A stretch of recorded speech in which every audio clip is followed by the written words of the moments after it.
waters from Englewood to Tarpon Springs, Florida, about 20 nautical miles until 3:30 p.m. Eastern Daylight Time.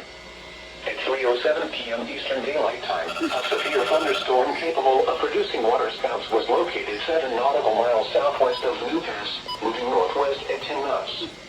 Hazard: waterspouts. Source: radar. Impact: waterspouts can quickly form and capsize boats, damage vessels, and create suddenly higher waves.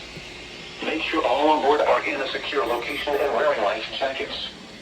Locations impacted include Bob Johnson Reef, M4 Reef, M3 Reef, M7 Reef, and M1 Reef. Move to safe harbor until hazardous weather passes. Thunderstorms can produce sudden waterspouts. Waterspouts can easily overturn boats and create locally hazardous seas. Seek safe harbor immediately.